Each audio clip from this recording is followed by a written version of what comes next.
Okay, moving on. All right, so just for review's sake, so the outline for First and Second Kings is the United Kingdom, the divided kingdom, and the fallen kingdom. We are in this middle section. We've already looked at the first round of kings. We've looked at Elijah and Ahab, and now we're into Elisha's ministry, which is today mostly.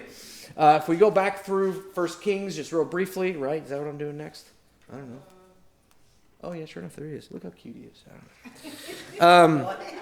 We have a transition from David to Solomon right at the front, and then the rest of Solomon's life highlights his wisdom. It highlights the temple. It highlights the height of Israel's empire and kingdom at the time. And it's just everything is going great because everything looks like it's going great. But we get to chapter 11, and we see that Solomon's reign ends in shame. And that shame, when he dies, then carries over into his son. And this is where 931 comes in. His son does what's evil, and that makes one of his commanders, Jeroboam, take all the 10 tribes up north, and the kingdom splits, 931. And what we end up with is a whole load of kings, a lot of them not related to each other in the north. All 20 of them will be evil. They will all follow in the footsteps of evil Jeroboam. Some of them, like Omri, Ahab, those guys will be worse than Jeroboam. For Judah, some of them were godly men, king-wise, but most of them ended up being evil. There's a few of them that start off really well, but then end very poorly. And yet, as I said before, God will preserve the kingly line because of his covenant promise to David. Now, when I was at Bible college, I feel like eons ago now, this class I would have been in 23 years ago, you try to find memory tricks to help you out, to remember things like, what are all the kings? And this is what I use to remember all the kings.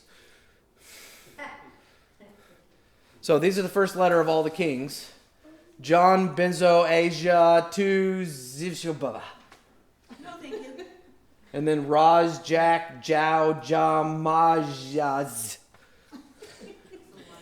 And it worked. There are a lot of J's. This J2 is Jeroboam the second, by the way. And this is Queen Athaliah. That's why the Q is there. So you could put an A in there instead of a Q, but the Q kind of breaks it up. Helps out with that. So if but you got to break it up into sections to try to remember, But... So if no, because I don't remember.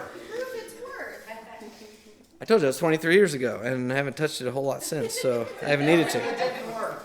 It worked for a test. All right, timeline. Is that what's next? Yeah. Okay. So I updated So this was last time's timeline, trying to see where all the kings fit, both in the north and the south. As you can see, there's a large chunk of Asa here before you get to Jehoshaphat, where all these other kings are. I updated it, I think, one more time. I used my John Bezzo and my Ra, and then started putting them together so you can see kind of where they fit in all of that. It's meant to be some help. I think I put it in your notes, but just it helps me to have these kinds of things, and I figure maybe it might help you. If it doesn't, I'm sorry, but that's just the way it's going to be. Okay. As we get into chapter 16, as we talked about last time, Ahab and Elijah. That was next, yeah. In 1 Kings, these two verses kind of set the tone of everything at the end of 1 Kings. Ahab, the son of Omri, was evil in the sight of Yahweh more than all who were before him. To what degree? Verse 31. Now it happened as though it had been a trivial thing for him to walk in the sins of Jeroboam. So for Jeroboam, sin was a toy to play with. He didn't care about it. It was a trivial thing to me. Actually, later on, Elijah is going to use this word when it comes to Elisha. When Elisha asks Elijah if he can have a double portion, then he says that's a big ask, but it's a light thing for God. So we have two different contexts. One actually means, it is not a very hard thing to do, whereas in this case it means to not take something seriously. So context determines meaning, which is interesting. But because of this reign of rebellion, God then sends two prophets, Elijah first, then Elisha. In chapter 17 and 18, we see a private and then chapter 18, public display that Yahweh is God alone in the section of those two things with the woman and her son, and then, of course, the big fire display, which Elijah will come back to eventually. He's kind of a one-trick pony. He likes fire from heaven, and it just keeps happening. Elijah then is scared of Jezebel. He flees to Mount Horeb, which is Mount Sinai, and there's where we discover that Elijah, though godly and though he has performed heroic deeds, he's still just a man, and he wallows in self-pity. He ignores God's encouragements, and God eventually calls him to go back and be replaced by Elisha. And then, of course, the encouragement that God was trying to give him is that there were more believers than just him in Israel, and he just refused to believe that. By the time we go into 1 Kings 20, King Ahab wars with Ben-Hadad of Aram. But he ends up making a truce with this Canaanite, and more proof that Ahab saw obedience to God's word is just trivial. He didn't care about it, which, again, just, by the way, this is why God condemns sinners ultimately. When we don't take his law seriously, we don't take his command seriously, we see his way as just another opinion for how to live life, not really, and if you're dead in your sin, it's not really a good opinion. This is why we die in our sins, because we think there's other ways, and we take God's way lightly. We do what Ahab does. 1 Kings 21:22, we see this is how Ahab dies. It's the story of a jealous king, a wicked plot against an innocent Naboth, and God's providence to take Naboth out with a stray arrow. And that's how 1 Kings ends. Very kind of exciting, and we get Jehoshaphat is now on Judah, and Ahaziah, What's interesting is that you're going to get an Ahaziah in both the north and the south. You're also going to get a Jehoram in the north and in the south. You're going to get a Jehu in the north and the south. So you're going to end up with a lot of real similar names and stuff. That's why you got to have, like one of these guys available to you to kind of help you keep make sense of all that. I keep getting lost too, and you just be like, these help make sense of where the kings are at and who we're talking about and all that. All right, let's talk about 2 Kings. I have everything marked down in 1 Kings. That is very bad. I didn't change the 1. All right, 2 Kings 1 through 8, really. I have 9 up there. I was going to go to 13 tonight, and I can't do that. That's just not happening. And then I was going to go to 9, and that's not happening. This section is so full of narrative. This is the section of the Bible that if you think the Bible is boring, you're not reading this section of the Bible. It is fascinating and riveting and amazing as you go through it. The stories just keep piling on top of each other, and they're really quite enjoyable for sort of a literature's sake. But then we also know this is God's word, so it applies to us. Something we need to take from it. But Elisha's ministry is going to cover 3 of the kings of Israel. It doesn't seem like much, but it's just going to cover 3. But it's important to include, and it covers the range of 9 chapters in the Bible, which is more than what Elisha got. Or excuse me, it's more than what Elijah got. I'm going to get these two mixed up. Elisha gets more chapters than Elijah gets in the Bible, which is very interesting. And we find out that Elijah, typically, his stuff is sort of bigger, and Elisha's typically ends up being more personal. Now, before we leave Elijah, 2 Kings has one more story for us, and I'll call this Elijah's final fiery prophecy. So remember, King Ahab is now dead. Ahaziah, which is his son, takes over. Jehoshaphat is now in Jerusalem, in Judah. 2 Kings 1:1, right at the front, says, Now Moab revolted against Israel after the death of Ahab. So we have a vulnerable kingdom that's in transition. Moab thinks it's a good time to attack. And then we don't get any of those details until chapter 3, which is kind of funny. But we'll come back to that. Meanwhile, King Ahaziah, in verse 2, we are told he falls off his balcony and is injured to the point of contracting some kind of illness. And that's what's central all to chapter 1 here. We already know that Ahaziah is an evil man. We know that from the previous chapter in the end of 1 Kings. So instead of calling out to Yahweh, he sends messengers to inquire of Baal-zebub, which was a god of Ekron, of the Philistines, to learn if he's going to get better. Well, while that messenger is on his way, the angel of the Lord may or may not be a pre-incarnate Jesus. In probably this case, probably not. It's a long story, but anyway, I have notes here if you want them later. But sends the prophet Elijah to intercept the messengers and for them to return to the king with a rebuke and a judgment. If Yahweh is God, is essentially what he has them tell them, then why are you turning to false gods? And Elijah declares that because of this act of unbelief, Ahaziah will not recover from his bed, but he will die. The messengers go back, and the king asks, "Who did you talk to?" And they said, "This old dude with a beard." And the king knew that was Elijah somehow, and he was mad. And so he sent a captain with 50 soldiers after Elijah, and the prophet does what he does. He calls down fire from heaven and smokes all of them in one shot. Again, he's like it was one-trick pony. Not learning his lesson, Ahaziah, the king, sends another captain with 50 soldiers, and the same thing happens again.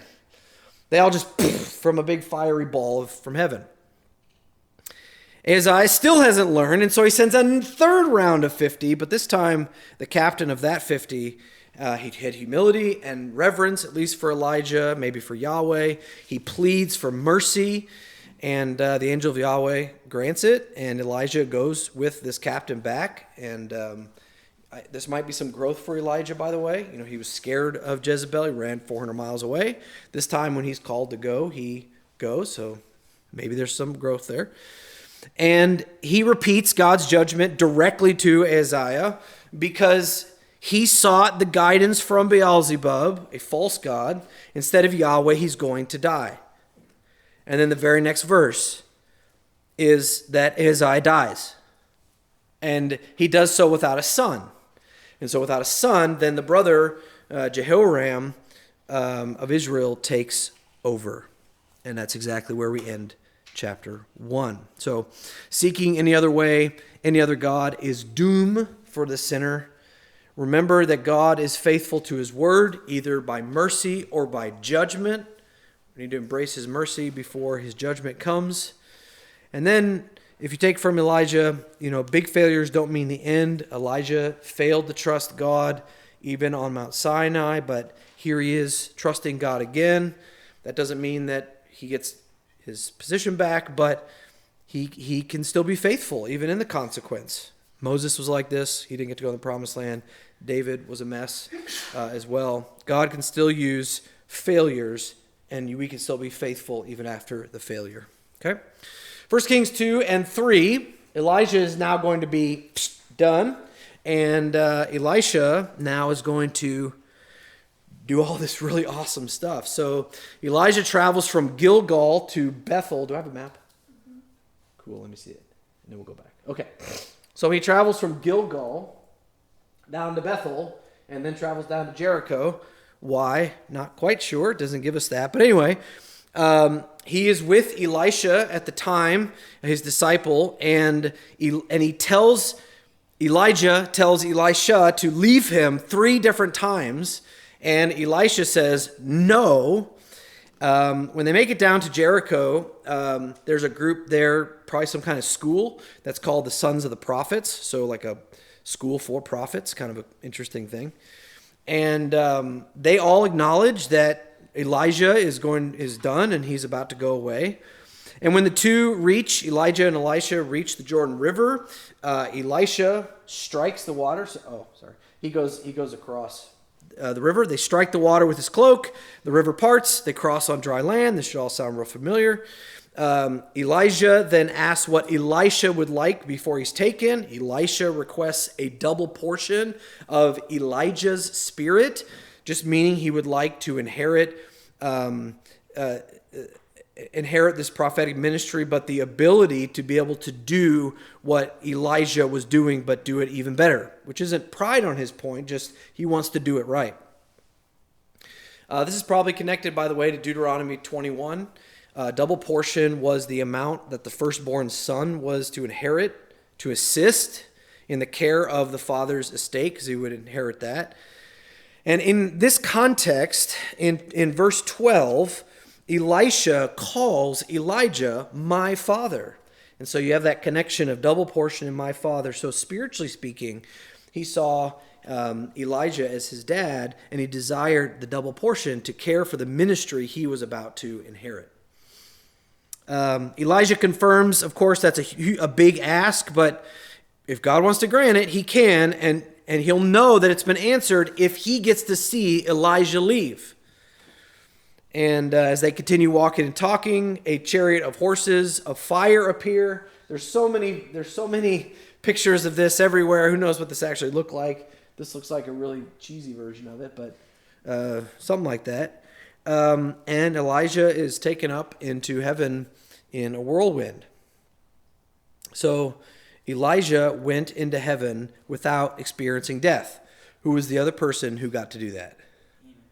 Yeah, Enoch, back in Genesis 5. So I looked it up. These are the only two guys at this point in history that have got to go to heaven without death. In the future, the rapture, when that happens, there will be a group of believers who will be changed in an instant. 1 Corinthians 15, they'll be taken to heaven. 1 Thessalonians 4, where they will be with the Lord. John 14. So they will get to experience that at that point. But up to this point, Enoch and Elijah. Elisha witnesses the event. So what does that mean about the double portion? He got it. Woo! Yeah, cool. And then he cries out in grief. He tears his robe because he's sad that Elijah is now gone, which is okay to do when we lose those we love. Grief is a good thing.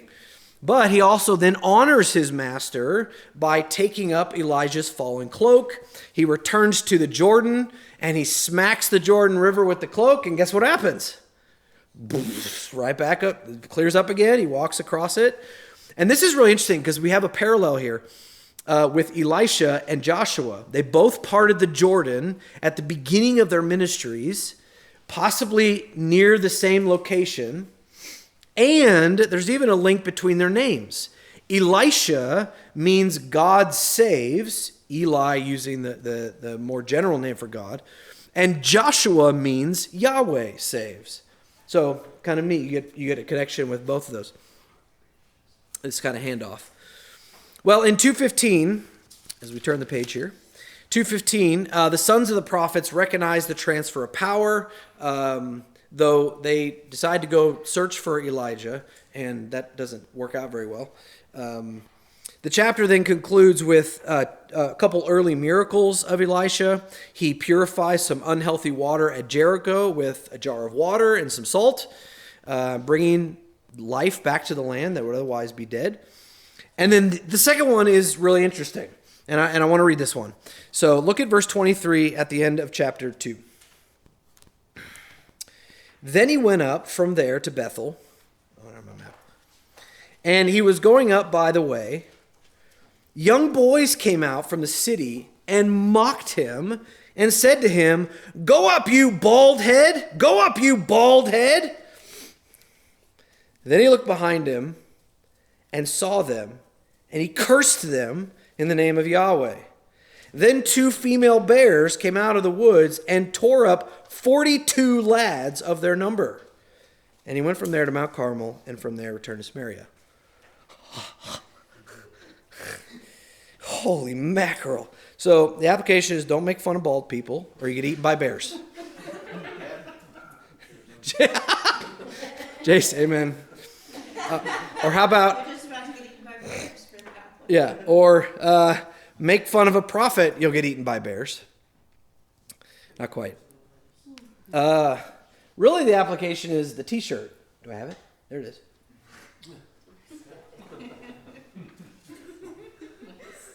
Respect your elders. And that is, honestly, what the application is, even though that's funny. You need to have what these men were lacking, and they were young men, whether they were kids or teens or 20s, not really sure. The word actually could refer to any one of those. Have reverence for authority, particularly for God's men who proclaim his word, but I think any authority in general. Really what they were saying to him is, go away. That's what they were trying to say to him. And by saying go away to him, they're essentially telling God to go away. And again, that's just not reverent.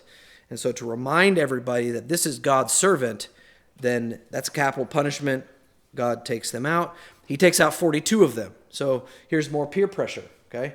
Don't go with the crowd when it's evil, is the idea. And the other one is, on Elijah's side, we need to be reminded that God defends his people even from insults. God will get them. By the way, this is this is the fifth way that God proved the office of prophet had moved to Elisha. First was seeing Elijah go up. Second, having Elijah's cloak and being able to use it. Third, affirmation from the sons of the prophet school. Fourth, by fixing the water in Jericho. And then fifth, the protection from the mockers. So you already have 5 signs, and you're only at the end of chapter 2 that this is really God's guy. Now, remember what happened in chapter 1, verse 1? Moab revolted against Israel. Chapter 3, we come back to that now. So Elisha is established. Elijah is gone, and now we have Moab rebelling against Israel. Jehoram up in Israel, who's the 9th king of Israel, so we're already almost halfway through this thing. He is evil. He's not as evil as previous kings, by the way. Chapter 3, verse 2 says that he wasn't as evil because he removed some of the sacred pillars that his parents had made. However, you could have a whole evil person. You shave off just a little bit. That's not true repentance because, chapter 3, verse 3, he still clung to the sins of Jeroboam. And he made Israel sin. So a little sin off doesn't all of a sudden make you a hero or a godly person. You're still an evil, idolatrous person. Verse 4, at this time, Mesha, the king of Moab, who had been paying tribute to Israel in large numbers of sheep and wool, that was money, they decided to rebel after the death of Ahab. We already know that. And Jehoram forms an alliance with Jehoshaphat down in Judah and the king of Edom, even further down south. And they march south through the wilderness to attack Moab. Go back to that map, can you? Mm-hmm. So they're going to come around this way because Moab's over here, but they're going to come around this way. Okay, so they're going to come to the south. This would be a really weird way to go because this is all desert down here. Normal people will just attack straight across and come down, or they'll come across the sea. This would be the unconventional way to do it, but it's smart because they don't expect you to come. After 7 days of travel, the allied armies run out of water. They're in the desert, and that leads Jehoram to fear that Yahweh has brought them all together just to hand them over to Moab, as if it's some judgment. Well, Jehoshaphat's there, and he's a good king from Judah, and he's upright, he's following Yahweh, and so he requests that the kings seek the word of Yahweh from the prophet Elisha, which they agree to do, and so they all go. And Elisha initially rebukes Jehoram, the king of Israel, for following the sins of his parents, but he still agrees to seek Yahweh, verse 14. Of chapter 3. And he does it for the sake of Jehoshaphat. So for the sake of the Davidic line, he will seek Yahweh's. He gets a musician. He calls for a musician to come play for him. I like to listen to music while I study. Some of you like to listen to music while you do things. It's a similar idea. But he seeks the spirit of Yahweh while music is going. He instructs them to dig ditches into the valley and that God will then fill them with water without any rain or any wind. And he will also then just give Moab into their hands because they sought him, which is exactly what the law said would happen. And again, they're in the desert. There's no water in the desert. But that's never stopped God. So it's an easy thing. That's what verse 18 says. It is a light thing in the sight of Yahweh to just give water randomly in the desert. Easy. By the way, verse 19, there is a bit of obedience required for this.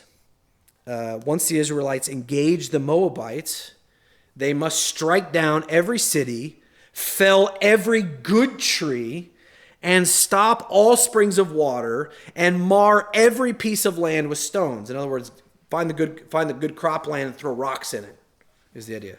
Completely destroy everything. Take none, leave none, completely wipe it all out is the command.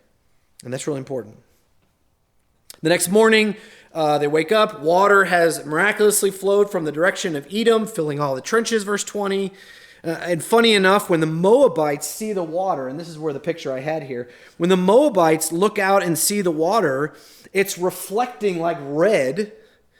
And they assume then, because of the red sun, that the allied armies of Israel, Judah, and Edom had destroyed each other in the night.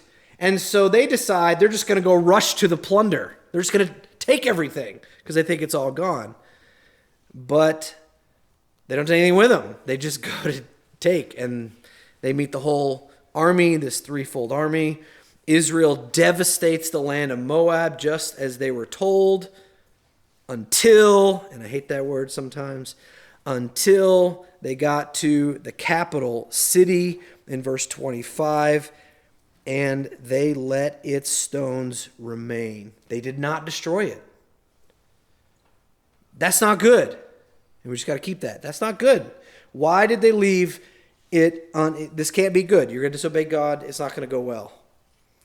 Now, when the Moabite king, Mesha, realized that he was defeated, this is verse 26, he sacrifices his eldest son on the city wall in desperation. Remember, sacrificing children was a part of one of the great evils of the ancient gods that they had made up. And so he sacrificed his son.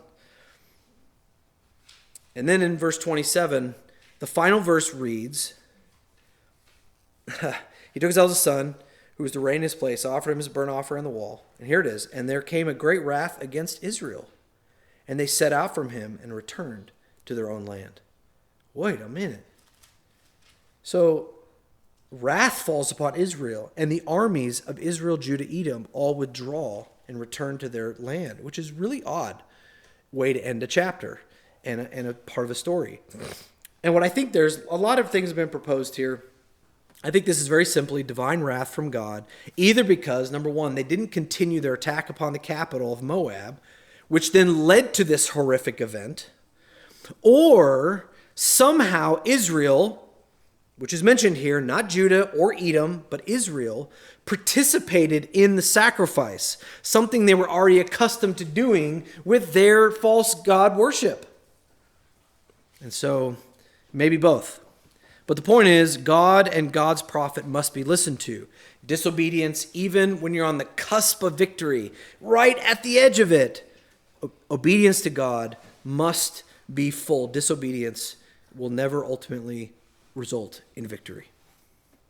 And that leads us then to 2.5 chapters of miracle upon miracle upon miracle from Elisha, which this is just such a cool chapter. And whoever wrote this section of chapters 4, 5, and half of 6, they give us 7 miracles, which if you know anything about biblical numerology, some of it's wrong, but at least in this case, usually when 7 comes up, that's a perfect thing. And so this kind of shows the perfect ministry, if you like, the obedient ministry of Elisha. And by the way, every one of these miracles are compassion miracles. They're like kind and caring and loving miracles that are given here. And I just want to go through them quickly. You're going to have to go back and read them all. You probably know some of these. But I encourage you to go back and read it again. I'm just reading all these again, and it's just, they're so, fun isn't the right word, but they're really exciting and they're good to read. But let me just review all of them for you, and you can follow the pictures on how they all work out. The first one is the widow's oil. A widow, one of the sons of the prophets who's in the prophet school, cries out to Elisha because a creditor plans to take her 2 sons as slaves in order to repay a debt that she has. Elisha asks what she has in her house, and she says she only has a small jar of oil. And he instructs her to borrow as many empty vessels as she can find from her neighbors and pour her oil into all of them. And she does that obediently. And then miraculously, oil continues to flow out of every jar until they're filled. And she ends up taking the oil, selling it, and she makes enough to pay off her debt, and she's good to go. So a compassionate provision for the needy. The next one, a wealthy woman from Shunem, which is a little farther north, regularly provides she made a room in her house for Elisha in particular, but other people to come stay. So she's very hospitable. She builds a small room, and he wants to bless her in return. Elisha asks what he can do for her, and she repeatedly says, "No, I just want to serve you." I mean, this is a great woman. I want to serve you. Just let me do that. Well, Elisha ends up finding out from his servant Gehazi, who's going to be an important character as we go forward, notes that she doesn't have a son, and in that culture, barrenness was seen as a curse, even though she is obviously a very kind woman. And her husband is old, so he's not going to help her produce a child anymore. So Elisha finds this out, and he comes to her and promises her that within the year, she's going to have a son. And that's exactly what comes true. Next time he comes around to stay in her place, there's a child there. A couple years later, when the child grew up, the promised child becomes ill while he's working in the fields, and he dies in his mom's arms, which sounds like a horrible thing for a mom. And this woman decides not to tell her husband. I don't know why, but does not tell her husband. Instead, she asks him if she can get the fastest donkey that they've got. He's confused. What do you want? And she doesn't tell him. But she gets on there. He agrees. And she goes to find Elisha at Mount Carmel. And though she initially, probably through her heartbreak, blames Elisha for her son's death, Elisha graciously agrees to help. And what he does first is he wants to send his servant, Gehazi, with his staff to go then lay on the boy, and that should do it. But this woman insists that Elijah must come himself. Elisha still sends Gehazi and tries the stick miracle. It doesn't work. And so he comes back, tells Elisha, and Elisha agrees. Elisha prays over the child when he comes. He stretches himself upon him, very similar to what Elijah did with another boy. And the boy then sneezes 7 times, which sounds like a very weird detail. But the point of it is to say he's actually alive. Nobody sneezes 7 times unless they are a living person, okay? And he opens his eyes. He's restored to life. Again, just power over death. Another wonderful miracle. At the end of chapter 4, from Shunem, then Elisha returns to Gilgal and the town that's north of Bethel. And during that time, there's a famine, and Elijah is with the group of the sons of the prophets, the school of prophets. And one of them gathers some wild gourds. They want to make some food. And they don't realize that the gourds they just gathered were poisonous. And there's a certain kind here, I don't even want to try to pronounce it, but there is a known type of cucumber that if you eat it, it can kill you. As the men begin eating it, it's really bitter, and then they realize the cucumber's in there, and they start crying, "There's death in the pot! There's death in the pot!" Don't do that with your mom's cooking, okay? You can do that with your brother's cooking. No, let's see. But anyway, Elisha, he throws some flour in the stew, and they try it again. The bitterness is gone, safe to eat. And that, by the way, flour does not cure everything, so don't do that either. This is just saying what happened. Don't think, "Mom, this is gross," and she'll throw flour on it, and then you better like it. No, that's not how it works, okay? The point is that God cares even in times of scarcity, because remember, there was a famine going on. On to number 6, 5, I don't know, 5th. A man brings Elisha 20 loaves of barley bread and some grain as his first fruits. Remember the law commanded in Numbers 18, Deuteronomy 18, that you were supposed, it was the bringing the bread of first fruits was meant to be like basically the salary for the priests, but they had all false priests up in the north, and so instead of just bringing it to the temple, he just brought it to Elijah, who was a man of God. Anyway, Elijah tells his servant to give this barley bread and grain to the 100 men that were present, which you're talking 1 loaf of bread for 100 hungry men. And that's not going to work, right? Well, Elisha tells them to distribute, and everybody eats, everybody gets filled, and there's leftovers. Exactly, actually, what Elisha said God would do. And the event highlights God's ability to abide abundantly, even with small resources, and it gets ready for this to happen again later on when Jesus does it twice. It just gets you like, oh, this is a prophet. That's why they call him a prophet of God at that time, because that's what happened with Elisha. Then in chapter 5, a whole chapter on leprosy. How do you like that?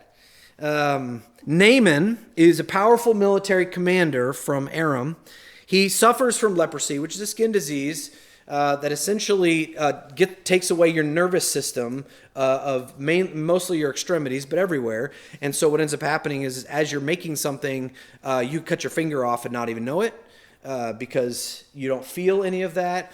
Your fingers wear down after a while. Leprosy does still exist in some places in the world, but we do have a cure for it, FYI. So leprosy only comes if you're super, super dirty in a super, super, super, super dirty place, and other people are super, super, super dirty, okay? You cannot contract leprosy by being around a leper and you have access to cleanliness, okay? You can touch lepers all day long as a clean person. It would take many months to gain leprosy and be in a dirty system in order to get leprosy from a leper. Just FYI. Okay, anyway. Now, this is a military commander's leprosy. Following the advice of a captured Israelite girl, he comes to Elisha for healing, and Elisha instructs him to simply just wash 7 times in the Jordan River.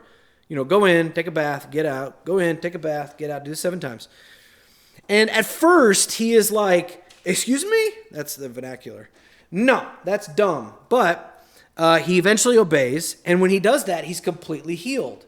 And that leads him to confess something that remember, 1 Kings is about. Look at verse 15 of chapter 5. Then he returned to the man of God with all his camp and came and stood before him and said, behold now, I know there is no God in all the earth but in Israel. There it is.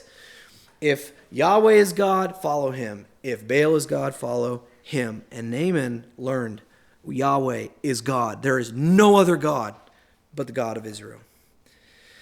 Now, Naaman tries as he leaves to offer a gift to Elisha. Elisha refuses and goes on his way. But after leaving, however, in verse 20, his servant Gehazi sneaks back to Naaman to collect.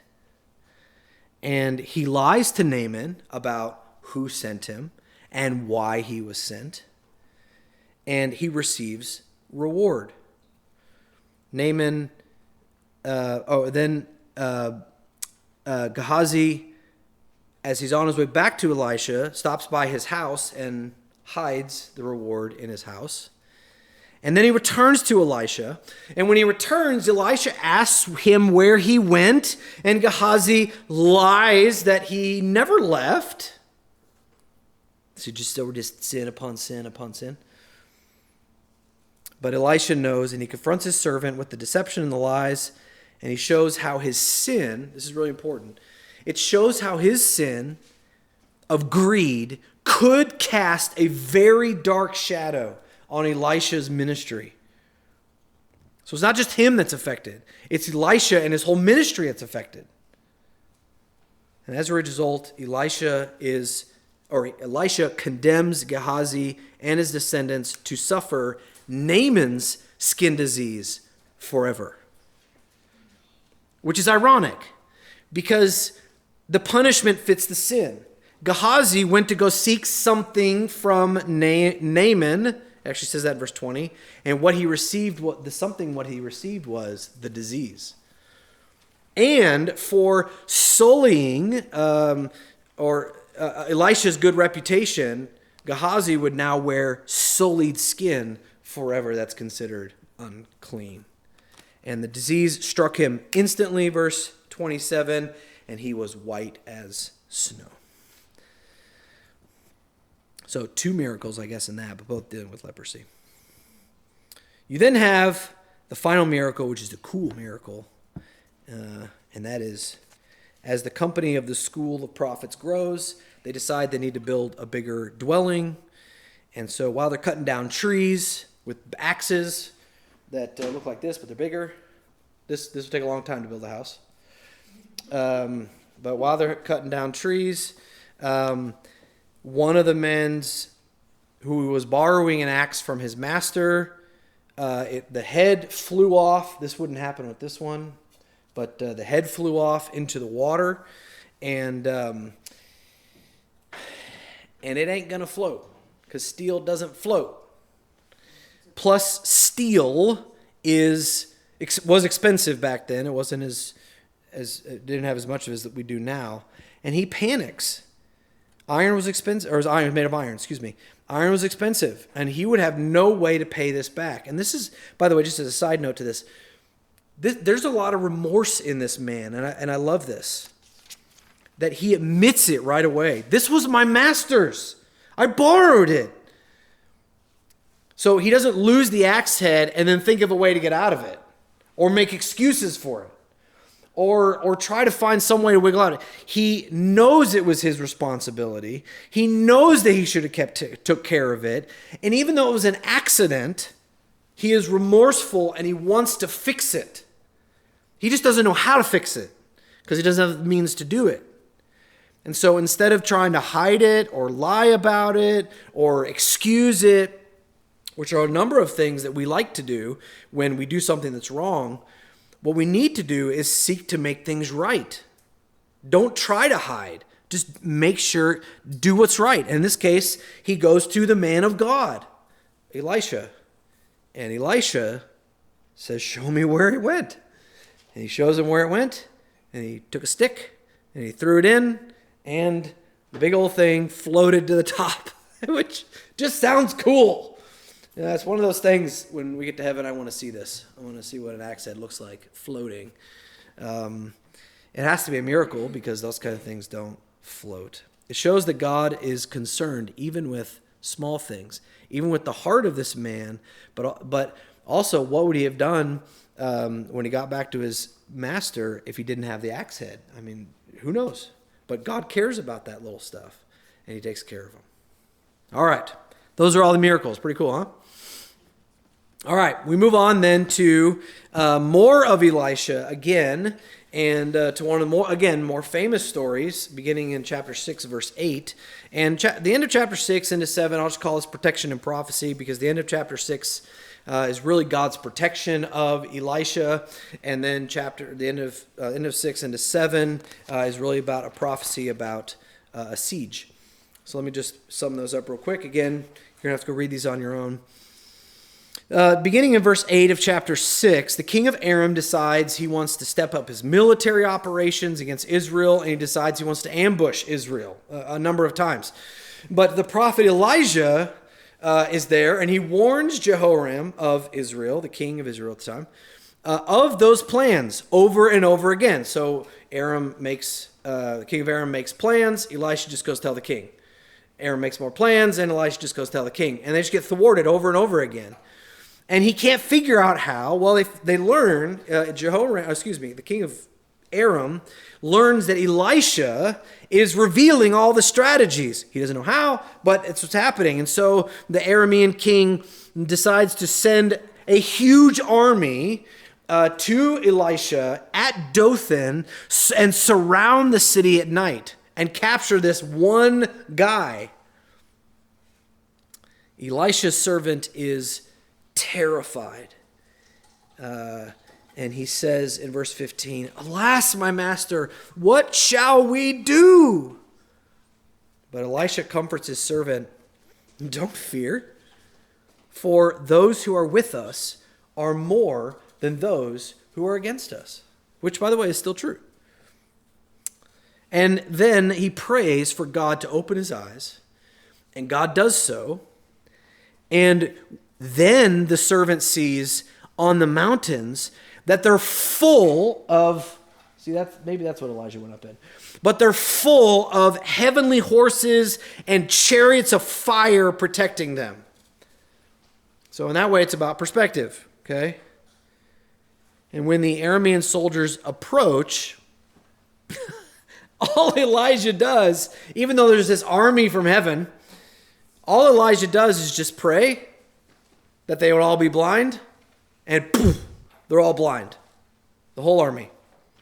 Elijah then goes to them and says, "Follow me, guys," and basically gets them all in a line, a little kindergarten line. I can imagine everybody has a rope, right? And he takes them all the way to Samaria. From Dothan to Samaria is about 12 miles. Okay, so imagine an army walking for 12 miles. It would take a solid half day, if not more. And there, once they got to Samaria, which was the capital of Israel, he has their sight restored. And now they are right in the middle of the whole army of Israel. And they can just wipe them out. In fact, that's what the king of Israel, Jehoram, wants to do. But Elisha says, feed them and release them. Show mercy on them. And that's exactly what he does. Feed them, release them, and the Aramean army stops attacking Israel for a while. So, more miracles if you'd like. At the end of chapter 6, beginning of verse 24, Ben-Hadad gathers his army and besieges Samaria. This causes a severe famine in the city. Food becomes really scarce in Samaria, so that people were paying extreme prices even for unclean food. And the desperation gets so bad to a horrifying point where two women are agreeing to eat their own sons. Yeah, it's gross. Now, when Jehoram of Israel hears of this tragedy, he blames the prophet Elisha and sends a messenger in order to have Elisha killed. It's always the prophet's fault, by the way. However, Elisha prophesies that by the next day, tomorrow, food will be abundant in Samaria. It'll be sold cheaply at the gate. No problem.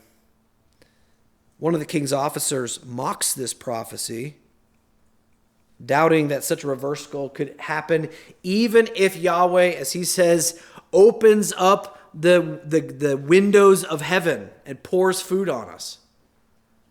Well, Elisha then prophesies that this man will die before he sees this happens. Meanwhile, and I'm going to read this portion because it's fun. Look at chapter 7, verse 3. Make sure I know how far I'm reading here. Okay. Now there were 4 leprous men at the entrance of the gate, and they said to one another, and this is so random, it's like, why are we talking about leprous men all of a sudden? And they said, why do we sit here until we die? If we say we will enter the city, the famine is in the city, and we will die there. If we sit here, we die also. So if we go to the city or we sit here, we die. So now come and let us go over to the camp of the Arameans. If they spare us, we're going to live. And if they put us to death, well, we're going to die anyway, so might as well try. That's kind of the idea. So they rose at twilight. So the sun's starting to come up on the next day. And they go to the camp of the Arameans. Then they come to the outskirts of the camp of the Arameans. But behold, no one is there. Now, the Lord had caused the camp of the Arameans to hear the sound of chariots and the sound of horses, even the sound of a great military force. So they said to one another, behold, the kings of Israel has hired against us the kings of the Hittites and the kings of the Egyptians to come upon us. Therefore they arose and fled in the twilight and forsook their tents and their horses and their donkeys, even the camp just as it was, and fled for their life. So these lepers came to the outskirts of the camp, entered one tent and ate and drank, and then they carried from there silver and gold and clothes, and they went and hid them, and they returned and entered another tent and carried away from there and went and hid them. You can just imagine. This is a really funny scene, okay? You can have a little fun with the Bible, okay? Because it is trying to help you see a little bit of fun here. Because where did they hear these chariots and horses and military force? Well, it obviously had to be from God, but no one else heard it, and it freaked them out, and they left. Everything. The whole army left everything at the camp, and now these lepers found it. They take what they want first, and then, beginning in verse 9, they decide to report the news to the city. The people rush out, they plunder the whole camp, and they fulfill Elisha's prophecy of sudden abundance. Pretty neat. What about that officer, though? Remember the officer who was not going to be able to see these things? Well, in the chaos at the gate of all the people rushing out to see this, the officer was trampled and dies, which sounds like Black Friday, unfortunately. So some things never change. So he never got to see the fulfillment of the prophecy, just like Elisha said, and he didn't get to share in the blessing of it. So between the miracles and the fulfilled prophecy, Elisha is God's man. What more proof do you need? This is God's man. Well, let me finish now with chapter 8. And this is really broken into three things, which is why I call it restoration, treachery, and two more evil kings, because there's not really a way to divide this up any other way. But I want to finish here so then we can start with, when we get to chapter 9, we can start with Jehu, because he gets a pretty big section next time. But let me summarize all this. Again, you need to go back and read it. In chapter 8, verses 1 to 6, the prophet Elisha ends up back with the woman from Shun, remember the one who previously received her son back from the dead, to tell her that a 7-year famine was coming upon Israel and that she needs to leave Israel. And so she decides then to move to Philistia during the famine. When 7 years is over, she returns, but she returns to a home and a field that had been taken by other people. So now she has no source of income or anywhere to live. And so she goes to King Jehoram of Israel for the restoration of her land. Now, right before she gets there, I love this. Right before she gets there, by God's providence, the king is over here, is listening to stories from Gehazi, remember that was Elisha's servant, recounting all of Elisha's miracles, including the raising of this woman's son. And then the woman comes in. And he essentially goes, that's the woman right there. And she recounts the same information to him. And the king's like, all right, you can have your property and home back. Very simple. Pretty cool providence right there in restoration. In verses 7 through 15, the chapter then shifts to Damascus up in Aram, where Elisha meets with Hazael, or Hazael. You could go with that if you want to sound a little more professional. We'll just probably say Hazel. The servant of the king of Ben-Hadad. The king is sick, but he wants to know if he'll get better. These kings, they like these questions. Am I going to get better? And Hazael meets up with Elisha, and Elisha prophesies that Hazael will become the king because Ben-Hadad's going to die, and that Hazael is going to do great harm to Israel, to the degree Elisha knows how much that he begins to weep during this prophecy. And Hazael even asks, why do you weep? And Elisha says, because I know the evil you're going to do to the sons of Israel. And he listened. Their fortifications, you will set them on fire. Their young men you will kill with the sword. And their infants you will dash into pieces. And their pregnant women you will rip up. I mean, he sees all this coming. It's terrible. And that's why he weeps. Hazael returns to Ben-Hadad. He tells Ben-Hadad, you're going to be fine. That's, of course, a lie. The next day, Hazael comes in and kills Ben-Hadad with a pillow. That's why it's up there. And he takes the throne. And then the chapter concludes with records of the events of the kingdom of Judah down south. Jehoram of Judah, who's the son of Jehoshaphat. Yes, we just talked about a Jehoram up in the north. Now we have a Jehoram in the south. It's like naming everybody John or Peter. Anyway, he becomes king, and he marries into the family of Ahab. Ew. Child of Jezebel, probably. And he adopts all of those sinful practices of the dynasty. And by doing that, as a result, the nation of Edom, which was south of Israel, which they at the time they were allies, They revolt from Judah. They leave.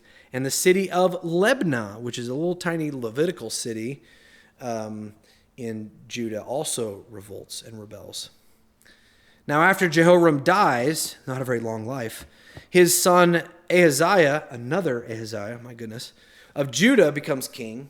He's influenced by the house of Ahab because he's a son of Ahab, grandson. Ahaziah joins Jehoram of Israel in fighting Hazael of Aram at Ramoth Gilead, but Jehoram is wounded. He returns to recover Jezreel, where Ahaziah later goes to visit him. And the key to this whole thing, this is chapter 8, verse 18 and 19. Oh, I got it right on top of my page. Cool. Speaking of Jehoram, so again, Jehoram, at this point, we're talking about the king of Judah, the son of Jehoshaphat. It says that he walked in the way of the kings of Israel, just as in the house of Ahab had done. Again, we're talking about a king of Judah. For the daughter of Ahab had become his wife, and he was evil in the sight of the Lord. And here's the key. However, Yahweh was not willing to make Judah a ruin. Why? For the sake of David, his servant, since he had promised him to give a lamp to him through his son always. See, God's not going to give up on this promise just because there are really bad kings who are doing really bad stuff. He is a promise keeper. He made a promise to David, and it will continue. All right, that's where we'll stop. Woo! That's a lot, isn't it? But it's a lot of story. I mean, that's this whole section. And you just got to drink of a fire hose. What's coming next is Jehu, a whole story about him. We have the death of Elisha coming. And then once he dies, man, Israel just plummets into just the worst stuff. A couple walk-away stuff. How do we live? The first one is not in the notes. I mean, I have one there, but I have one before that. And that is God will provide even when things are scarce and little. Okay? Follow him. He'll take care of you. Matthew 6, don't worry. Look at the flowers of the field. If he takes care of the flowers, he'll take care of you. You're his child. Keep seeking his kingdom and righteousness. But secondly, and that's this one, be ready to serve people. And I think this is where Elijah it really sticks out. He is a model of being a servant to the people. His miracles weren't flashy necessarily like Elijah's were, but they were always personal and caring and loving. He's an excellent model for us, even though we can't do miracles. God still works through the loving hands of us to care for people. We are the love of Christ to people, and we need to do that. Elisha is a good example of that, I believe. Secondly, ask God for big things. Elisha asked for double portion of Elisha's gifting. Even Elisha thought it was a big ask, but he knew God could grant that if he wanted to, and he did. We need to be more bold in asking God for big things. We don't have because we don't ask. Now, that said, remember James 4:3. Make sure that when you big ask, you do not do it to spend it on your own pleasures and pride. That's James 4:3. You ask and do not receive because you ask with wrong motives, so that you may spend them on your pleasures. So we're not asking for $1 million to become rich, or the most popular person in the world, or the best at whatever you do. That's asking God big, but with the wrong motives. He's not going to give you that at all. Elisha, by contrast, desired the double portion, not because he wanted to be the greatest prophet, just so everybody would be like, there's the greatest prophet. He did it so he could be faithful in his task. He did it so he could be more obedient to God. He did it so he could represent God rightly to this nation that was completely in disobedience. That was a good ask, a good big ask. Jonathan Edwards, the Puritan, in his Resolves, I believe it's number 63, he talks about, he says, suppose I'm paraphrasing here, but he says, suppose that in every generation there is somebody who is the most godly person. Somebody has to be the most godly person in that generation. and his was resolved to strive to be that person. That's a good ask, okay? To want to be godly, to want to put off sin, to want to be the most godly teenager or the godly older person or a godly parent or whatever it may be. To be the best at that. That's a good ask. We're not trying to ask for stuff for our own personal gain. We're doing it so God would be glorified, the gospel would go out. Ask God to make you a better evangelist, that God would make you a better worker, that God, all for his glory. Alistair Begg has a great book, by the way, called Pray Big. I commend it to you. It's right along the lines of this. And then finally, this is for everybody, but particularly for the teens and kids here. When it comes to that bear situation, be respectful of older folks. I know you've heard this a zillion times, especially those who are in authority, even if that means you're the only one out of the 42 who are doing what's right. In Proverbs 20:29, Solomon wrote, "The beauty or the glory, if you'd like, of young men is their strength. And the splendor of old men is their gray hair." Which is a funny word, but essentially what it means is young men excel in strength. That's what you're known for. You're strong. While older men excel in wisdom and knowledge. Neither one is better than the other. This is not a competition. Both are necessary, strength and wisdom. Young men need to learn, and women, if you'd like, the young need to learn from the life wisdom of the older, while the older need to rely upon the physical strength of the younger. See, both are necessary, both are needed. There's no reason to look down on the other, the younger, older, older, younger. And as for you who are teens and kids, you need the older folks in your life to help you make the best decisions in your life. They have made a load of bad decisions, ones they do not want you to make, even though you're going to make maybe some new ones, but they don't want you to make those. So listen to them. Ask them. They know how to help you more than I think you realize they do. Listen to them. In fact, that's the number one command in the book of Proverbs to young people, which is a book written to young people. Listen. Stop talking. Listen. Okay? And as you do so, what you'll discover is the joy then of using your strength in serving instead of using your strength for your own pride, which is usually how the way it ends up going. And then you get older and you realize, why did I use all my strength for my pride when I should have used it to serve? And there's more joy in that. Okay, those are my applications. I'm sure you can find some more, and they'll be helpful to you as well. Make sure you go back and read all this. It's really, really good stuff, as you can see. Let me just commit this to the Lord, and then we'll be done for the evening, okay? Lord, thank you for your word again, how practical it is and helpful and interesting it is to read all these things. And we're so thankful that we can learn and we can understand and know. And I pray that you would put these things into our lives. Help us to not worry even when things are scarce or little. Help us to trust you. Help us to be ready to be servants of others, even unbelievers. We'd have the heart of Elisha, who was a servant. We would ask you for big things so that we can glorify you, so we can grow in our walk with Christ. Help us to avoid asking those things that are just meant for our own selfishness. You don't answer those anyway. And then, Lord, help our young people, those who are teens and kids here, to learn how to be respectful to both the adults in their life, the authorities in their life that they'll always have. They would learn from them, and that the older folks wouldn't look down on the younger, but would see the need for their strength as well and where they can be helpful and servants also and help them in that way. And I pray that our church would be one that we help each other and serve one another, both older and younger, because that's how you set it up to be. Thank you for our time tonight, Lord. Change us, mold us, make us more like Christ because of what our time here this evening, both in the Word and in fellowship. We give it to you in Christ's name. Amen.